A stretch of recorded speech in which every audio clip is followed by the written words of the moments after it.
Welcome back, everyone, to another exploration with us.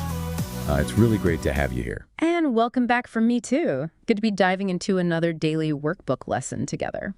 Today's lesson feels particularly thought-provoking, doesn't it? I'm really curious to hear what you make of it. Let's get started. How about we read the lesson first? Agreed. Sounds good. Okay. Lesson 166. I am entrusted with the gifts of God. All things are given you. God's trust in you is limitless. He knows his son. He gives without exception, holding nothing back that can contribute to your happiness. And yet, unless your will is one with his gifts are not received. But what would make you think there is another will than his? Here is the paradox that underlies the making of the world. This world is not the will of God, and so it is not real.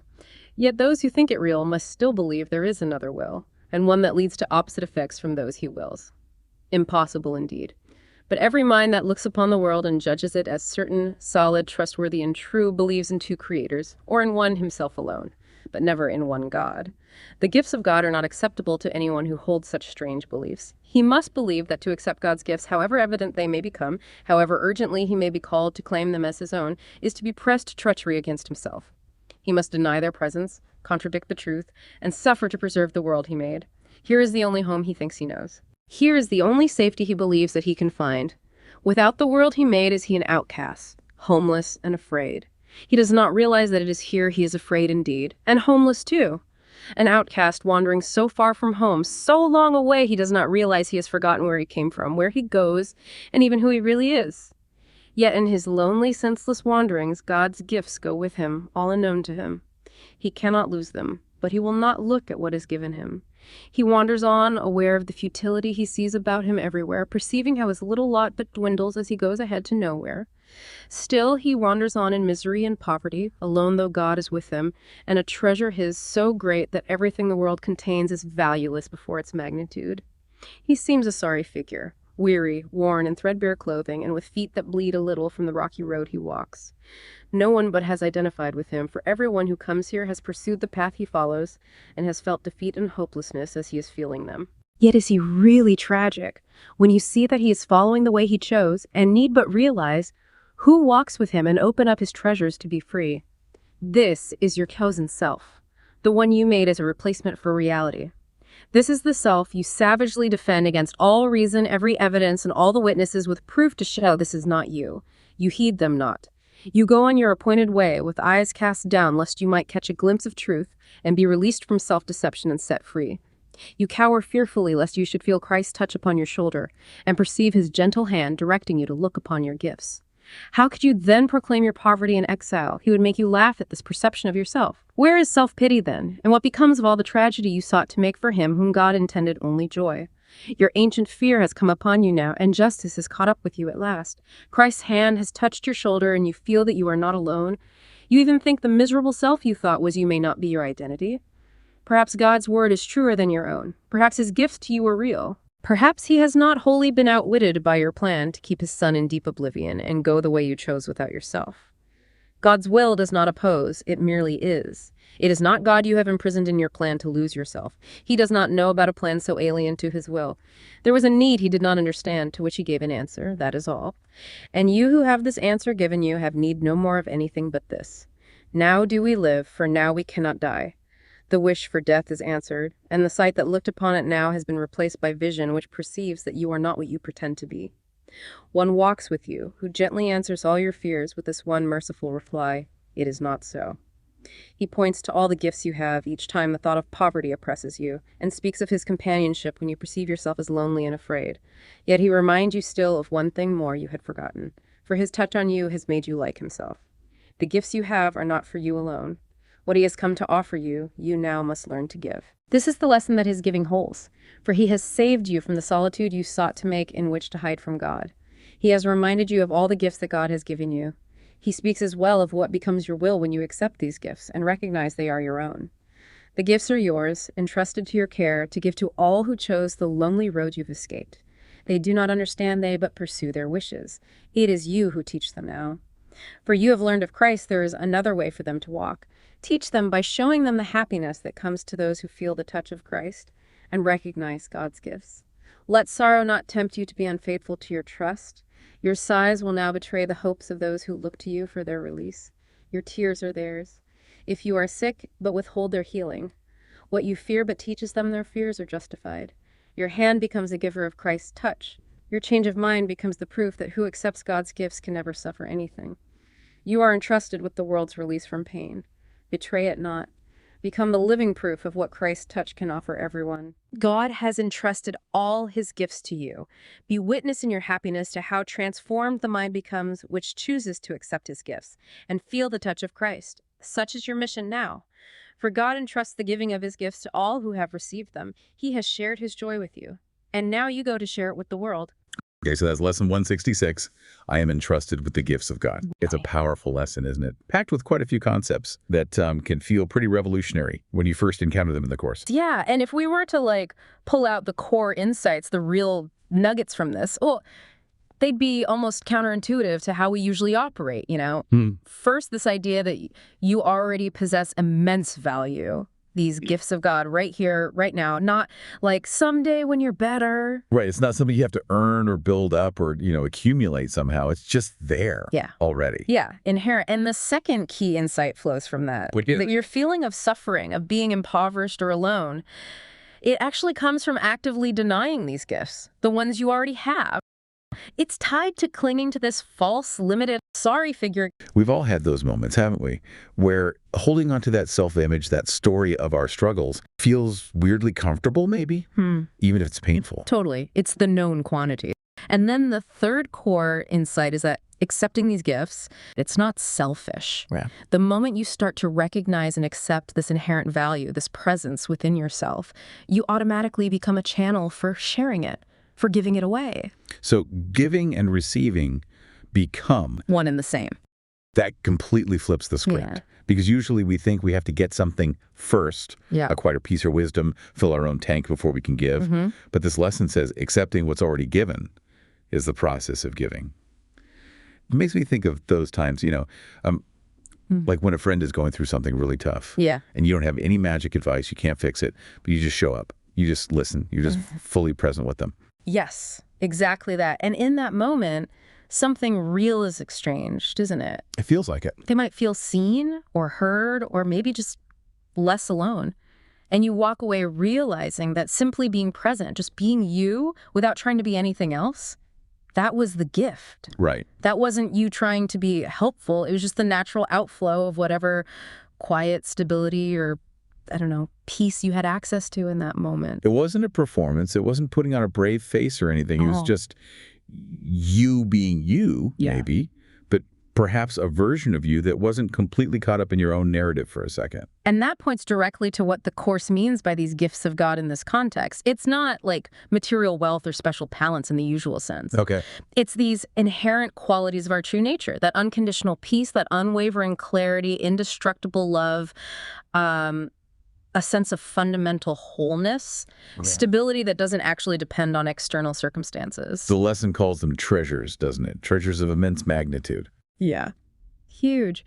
But the paradox the lesson highlights is that we're often wandering in misery and poverty while these treasures are already ours. They're accompanying us everywhere. It's like, being a millionaire who's absolutely convinced they're homeless because they've completely forgotten they own the bank. Right. And not only has we forgotten, but the lesson suggests we actively resist remembering. It talks about cowering fearfully, lest we feel Christ's touch upon your shoulder. That phrase, Christ's touch, in Course terms, that often represents the gentle presence of the Holy Spirit, right? Right. Or our true self, the part of our mind that remembers reality. Exactly. It's that inner nudge, that moment of quiet peace that just sort of bubbles up unexpectedly, maybe during meditation, like you said, or even just walking down the street. Or in that genuinely present interaction with someone we were just talking about. Yes, or even sometimes in a moment where you expected to feel devastated by something, and instead, there's this surprising sense of okayness underneath the surface upset.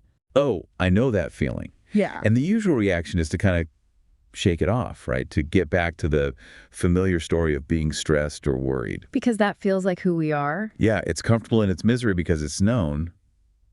Accepting that touch, that glimpse of true peace or wholeness, feels like a threat to the identity we've built. this sorry figure who needs fixing, who's a victim, who's alone. Exactly. The fear is, well, if I'm not this struggling person, then who am I? What happens to my whole story? What happens to all my excuses? Right. The lesson actually says this recognition of our gifts would make you laugh at your perception of yourself as poor or tragic. And losing that perceived tragedy, that narrative, it can feel terrifying. Because we've used it, haven't we? Consciously or unconsciously, to explain our limitations, maybe get sympathy, maybe even manipulate situations sometimes. It's a big defense. Letting go of that identity feels like a huge leap of faith. But the lesson promises that when Christ's hand touches your shoulder, when you allow that awareness in, you realize you are not alone. And this shifts everything.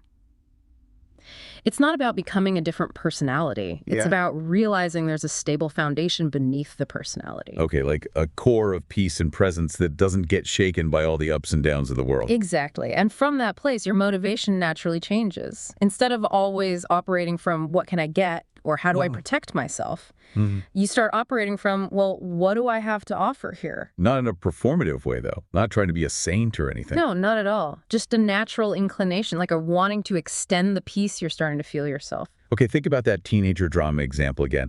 Your usual impulse might be to jump in, fix it, lecture, get annoyed. Right.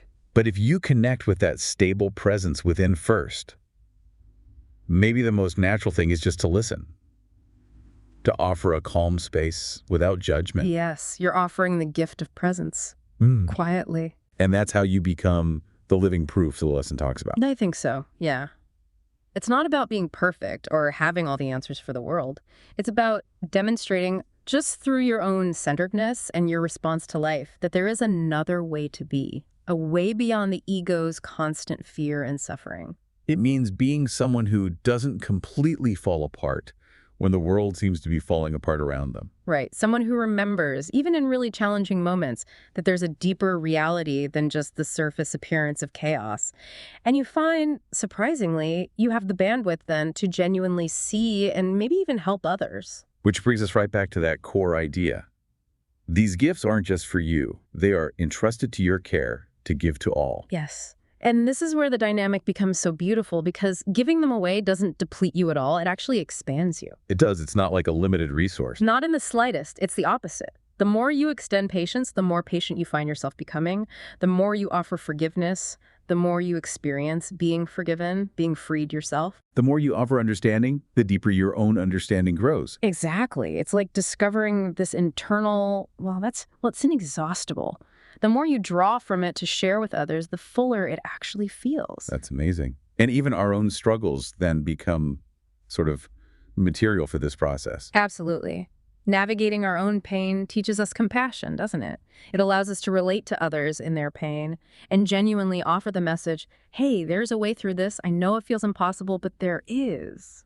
Okay, so this awareness that you are entrusted with these inherent gifts, this capacity for presence, clarity, peace, really transforms how you navigate everyday life. It really can, yeah. Should we think about how this might apply to some common scenarios? Make it practical. Yeah, let's do that.